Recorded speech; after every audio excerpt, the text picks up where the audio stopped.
अस्सलाम वालेकुम नादरीन, मैं हूं डॉक्टर मसूद परवेज़।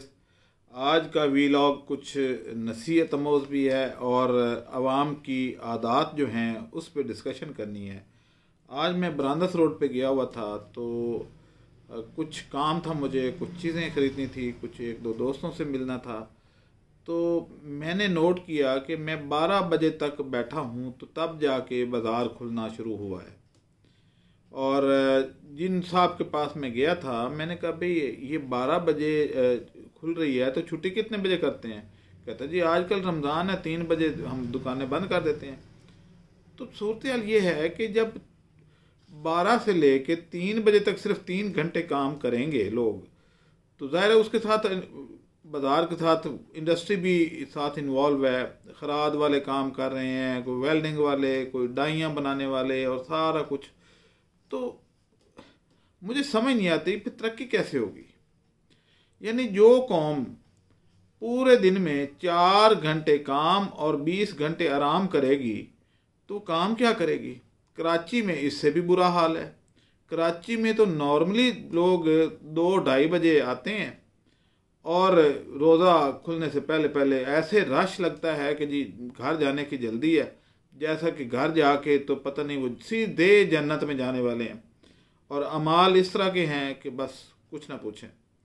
तो ये सूरत हाल जो है मेरे लिए बड़ी हैरान कुन थी कि हमारी कौम बस इतना सा काम करती है।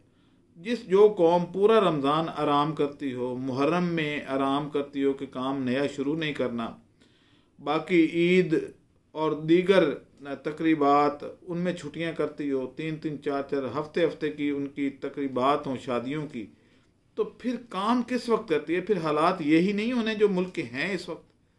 क्या आपका क्या ख्याल है कि ये ऐसे ही हालात हमारे ये हो गए हैं? हमारी आदत ही इस तरह की हैं। हमारे तो इससे भी बुरे हालात होने चाहिए। जो हमने सूरत हाल बनाई हुई है, काम करना नहीं है और शॉर्टकट ढूंढने हैं और बैठे बैठे चाहते हैं घर बैठे ही सारे काम हो जाएं। मुझे अक्सर जो बल्कि 99% जो आते हैं फ़ोन, वो ये आते हैं जी घर बैठे कोई काम दे दें। यानी घर खड़े होके भी नहीं, घर बैठे हुए काम दे दें। तो इस तरह की तो जब नेचर होगी तो फिर मुल्क तो डूबेगा ही। घर बैठे बैठे ही दिफा करेंगे, घर बैठे बैठे ही सारा कुछ होगा फिर। तो मेरा नहीं ख्याल कि कौम इस काबिल रह गई है कि ये किसी के साथ लड़ सके या कुछ कर सके। इनमें वो जज्बा ही ख़त्म हो गया। अब आप भूल जाएं कि आप कोई इस तरह का काम करेंगे, कश्मीर फतह कर लेंगे या कुछ कर लेंगे। अब मुझे नहीं लगता ये मुंह और मसूर की दाल जो काम ही नहीं कर सकते। वो और लोग थे जो पुराने थे, वो और बात थी। बैलों से हल चलाया करते थे, सारा कुछ था। हमारे आबाओ अजदाद जो हैं वो ये काम कर सकते थे, लेकिन अब जो पौध आ रही है ये नहीं कर सकती। चलें खैर, ये तो एक था, एक अलमिया है। दूसरी बात यह है कि TMR हमारा जो है बहुत कामयाब जा रहा है। तो TMR की अब स्टॉक जो है वो मुल्तान में भी मौजूद है। जो जनूबी पंजाब के लोग हैं, जो उनको परेशानी होती थी और ये कहते थे कि जी हम लाहौर से कैसे मंगवाएं, या बहुत दूर है, टाइम बड़ा लगता है, तो वो मुल्तान से भी ख़रीद सकते हैं। मुल्तान में हमारा ऑफिस जो है वो सुई गैस के दफ्तर के बिल्कुल साथ है। सुई गैस के दफ्तर के साथ हबीब बैंक है, हबीब बैंक के साथ हमारा दफ्तर है। तो एक तो ये अनाउंसमेंट करनी थी। और तीसरी बात यह है कि इस वक्त हम जैतून के ऊपर काफ़ी सारी रिसर्च कर रहे हैं। एक्चुअली हो ये रहा है कि जो मौजूदा हमारे पास एक्सपेलर टेक्नोलॉजी है, ऑयल एक्सपेलिंग टेक्नोलॉजी, वो जैतून पे इतनी अच्छी कारगर साबित नहीं होती। यानी वो एक्सपेलर जो सरसों का तेल बड़े अच्छे तरीके से निकालते हैं, या वो चाइना की मशीनें जो सरसों का तेल तो या बनौले का, सरसों का या दीगर बादाम वगैरह, इनका तेल बड़े अच्छे तरीके से निकालती हैं, वो जैतून का ज़्यादा अच्छे तरीके से नहीं निकाल पाती। वजह क्या होती है? वजह यह है कि जैतून के तेल का जो ऊपर वाला पल्प है उसमें भी तेल है और उसमें चिकनाहट इतनी ज़्यादा है कि वो मशीन को बार बार चोक कर देती है। अब इसको जो है हम एड्रेस कर रहे हैं। तो हम अभी एक तजर्बा कर रहे हैं जिसमें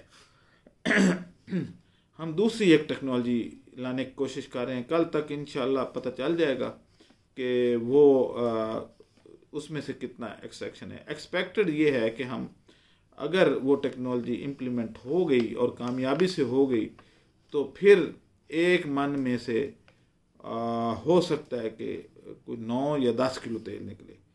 तो देखते हैं क्या होता है। ये खुशखबरी आपको कल रात तक हम कामयाबी समेट लेंगे और परसों की वीडियो में हम फिर इंशाल्लाह अनाउंस करेंगे कि कामयाबी हुई या नाकामी हुई।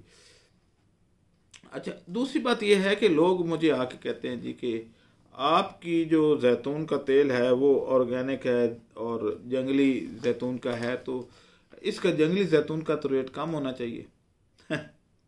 अब थोड़ी सी समझाने की देर है। क्या जंगली शहद ज़्यादा अच्छा होता है या फार्मी शहद? क्या देसी मुर्गी का अंडा जो है वो ज़्यादा बेहतर होता है या फार्मी मुर्गी का? क्या गोश्त ब्रायलर का अच्छा होता है या देसी मुर्गी का? तो मेरा ये ख्याल है कि जैतून भी ऐसे ही है कि जंगली जैतून ज़्यादा बेहतर है या फार्मी। फैसला आप खुद कर लें। तो इसी तरीके से अगला जो है वो ये है कि हमारे पास क्योंकि जो स्टॉक पड़ा है उसमें सेब के स्लाइसेस हैं, केले के ड्राइड स्लाइसेस हैं, लीमू है, ग्रीन चिली है, इस तरह की। तो ग्रीन चिली को तो शायद साइड पे कर दें फ़िलहाल क्योंकि वो सब्जियों में आ जाती है। जो फ्रूट चाट बना रहे हैं लोग, और सेब का रेट 400 रुपये किलो तक पहुंच गया है। इसी तरीके से केला भी महंगा हो गया है और दीगर अशिया, लीमू भी महंगा हो गया है।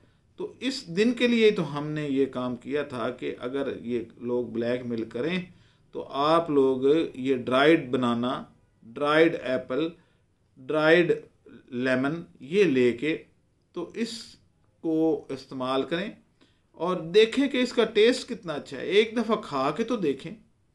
अगर फ़र्ज़ करें आप कोई 40-50 रुपए का केला ड्राइड लेके उसका चाट बना के देखते हैं और खाते हैं और मज़ेदार होगा तो आप आगे लेंगे ना। तो एक दफ़ा खा के तो देखें। तो इसकी बड़ी मज़ेदार फ्रूट चाट बनती है और वैसे भी सेहत अफ़ज़ा भी है और सस्ता भी पड़ता है। तो मेरा ये ख्याल है कि इसका आप इस्तेमाल शुरू कर दें ताकि हम महंगाई करने वालों की कमर तोड़ सकें। 10 किलो केले में से 1 किलो केला ड्राई होकर निकलता है और आप इसको जैसे ही फ्रूट चाट में डालते हैं। अच्छा, फ्रूट चाट में ये ऐसे ही है कि जैसे आप गीली खुबानी खाएं तो उसका टेस्ट उतना नहीं होता जितना कि खुश्क होके होता है। तो इसलिए केले का भी ऐसे ही है और सेब का भी ऐसे ही है। तो इसलिए मेरे ख्याल है कि आवाम को इस पे गौर करना चाहिए कि अगर मैं महंगाई को कम करने की कोशिश कर रहा हूँ तो आप भी तो मेरा साथ दें ना, ताकि जो लोग ड्राई कर रहे हैं उनको भी जो है अर्निंग शुरू हो और आपको सस्ता पड़े और मार्केट में रेट स्टेबल रहे। तो मेरे ये ख्याल है कि ये ज़रूर करना चाहिए। अच्छा, काफ़ी लोग मुझे ये पूछ रहे हैं कि जनाब अगला काम कौन सा होगा, क्योंकि लेमन तो हमने कर लिया, ड्राई जा भी रहा है, बिक भी रहा है, ठीक है। इसी तरीके से इस वक्त एप्पल और बनाना भी बिक रहे हैं, ठीक है। लेकिन अब बताएं कि हम लीमू करें या क्या करें। तो मेरे भाइयों, आप अब करेंगे स्ट्रॉबेरी। स्ट्रॉबेरी जैसे ही ख़त्म होगी तो फिर हम क्या करेंगे, फिर प्याज और मैंगो करेंगे और ये दोनों का सीज़न काफ़ी लंबा होता है। तो आप परेशान ना हों, हम साथ साथ आपको गाइडलाइन देते जाएंगे कि अब किस चीज़ की बारी है, आप वो कर लें। तो इस तरीके से जो है हम ये जैतून की भी आपको गाहे बगाहे अपडेट देते रहेंगे ताकि आप जो है इस बारे में जो भी फैसला करना है कि हमने बड़ी मशीन लेनी है, छोटी लेनी है, या हम जो नया एक डेवलपमेंट कर रहे हैं उसकी प्रैक्टिकल वीडियो भी डालेंगे। तो मेरा ये ख्याल है कि आप लोगों को मेरे साथ इन टच रहना चाहिए और इस रिसर्च में अगर आप कोई अपना शेयर डालना चाहते हैं, आपके जहन में कोई आइडिया है कि जिससे बेहतर तरीके से ऑयल एक्सट्रैक्ट किया जा सके, हेक्सेन मेथड नहीं चाहिए, क्योंकि वो फिर केमिकल हो जाएगा। हम 100% ऑर्गेनिक की बात करते हैं तो फिर केमिकल ज़्यादा हम नहीं डालेंगे।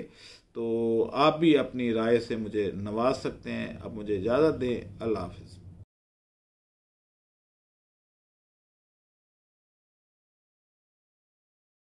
हमारे चैनल को सब्सक्राइब करें और साथ में बेल आइकन को भी दबा दें ताकि हमारी हर नई आने वाली वीडियो आप तक बआसानी पहुंच सके।